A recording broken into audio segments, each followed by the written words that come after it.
My name is John Quinones, and I'm with ABC News. What did you think of what you heard here? I didn't hear anything racist. He told her he wouldn't serve her. Well, he can say he wouldn't serve you if you come in here barefooted without a shirt on. But she wasn't barefoot or without a shirt on. Well, she wasn't dressed right. What do you mean? If I was running a place, I'd do the same thing. You wouldn't let Muslims shop at your store? I sure wouldn't. We never expected customers to be so candid. How do I know you don't have a bomb in there? Watch what happens this time when, once again, our Muslim woman is denied service. This is not right. And again leaves. I mean, we reserve the right to not serve. That's right. Certain kind. That's right. That's, I appreciate saying that. I think that's the first time I've ever seen that. He not only commends the man behind the counter for his discriminatory behavior, but he gives him the thumbs up, not once, but twice, Good job. All right. as he leaves. Can I talk to you, sir, for a second? But when I approach, So we're with ABC News. there is no thumbs up for me. We staged a little experiment in there to see how people would react to that kind of attitude. You're not an American. I am an American. That man took it a bit farther, telling me I'm not an American. He was threatened. Jack DeVideo is a social psychologist at Yale University. So when we as Americans feel threatened from the outside, we're going to define ourselves in very rigid fashions. Either you're with me, and if you're not really one of me, then you must be somebody else who's against me. The young woman in our experiment is an actor, but for this woman, discrimination is all too real. Nahaya Javed helped us design our experiment. Although born in Chicago, she says she's constantly characterized by fellow Americans as the enemy. They always start off with, you're a terrorist, Osama lover, towel head, camel jockey, on and on. While attending college in Texas, she says she continually suffered verbal abuse and has even been physically attacked just because she's Muslim. They assume I'm not from here, and if I tell them I'm American, they're like, no, you're not. Just because you were born here doesn't make you American. And I'm like, so what makes you American? It's a daily battle. Mm-hmm. And I don't feel like living in America, I should have to fight this battle. Meanwhile, back at the bakery, our actor is at it again. But how do I know you're not a terrorist? Terrorists look like you. But this time the customers are sympathizing with the Muslim woman. Right, I know, but can you blame me? Yeah, I can't blame you, actually. Why? What's the problem? All right, we'll get out of here. You need to go yourself, actually. What do you need to do? Okay, sir. Thank you, I'm a sir. good American, all right? We're at war with these people. My dad's a veteran. Go yourself. So is mine. And he's not the only one who walks out in anger. You need to stop segregating against people. It's wrong. Excuse me? She's an American No, just like you're a everyone bad else. American.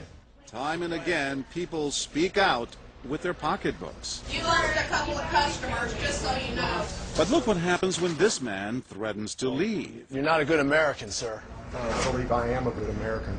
My son just came back from serving in the Army for over a year in Iraq, and that has nothing to do with her rights. I understand that. Thank you, sir. And I hear what you're saying. But I can't believe you would be so discriminatory. I'm deeply offended by that. I'm sorry to offend you, sir, but I've got to live with myself. Seething, the man vows to fight back. I will let people know this. I've stopped here every time I come by this place, and I'll never stop here again. Why did folks get so upset? They saw an injustice. It's justice that binds us together. It's justice that makes us a society. Any threat to that kind of sense of justice and fairness undermines the entire system. You're really not going to serve her because No. of what she's wearing? No, I'm not. Perhaps that's why more customers are outraged by our actor's hateful behavior than approve of it.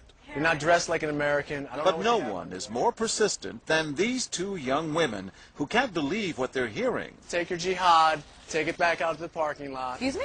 I mean, I got to protect my customers, okay? You're really offensive and disgusting. Well, I'm sorry. I'm just trying to protect Thank you. you here. Thank because you. You're don't know what's sick. going on. like that doesn't mean anything. This is a different How do you know? culture. You're These people so are trying to ignorant. kill It's Americans. disgusting. She is my culture. So you're ready to serve me, but you're not ready to serve her? You're obviously dressed like an American. Big deal. She's Muslim. And unlike the others, they don't just leave in anger. They stand their ground. So you're going to regulate what people wear? Yes, because I believe you the the degree manager? of... No, I'm not the manager. Can I speak to your manager? I'm John Quinones with ABC News. It's only when we catch up with our heroines that they finally let their guards down. I'm with my friend who's, Muslim, and it's, I've just seen how people treat them differently, and it really hurts me. Just watching them stand up for what they believe in touches Professor DeVideo. In a way, they defended America, and I was impressed by that, because they wanted this to be a just society, a just place, a just bakery. I'm John Quinones. And remember this man whose son served in Iraq? He's also moved to tears.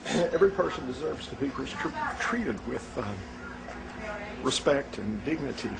No matter how In they're every dressed. situation, no matter how they're dressed. Never have we seen reactions so polarized, from a thumbs up for prejudice to an emphatic thumbs down. Go f yourself. Two different Americas, both convinced they're patriotic. At the end of the day, 13 people stood up for the Muslim woman, while 6 sided with the clerk.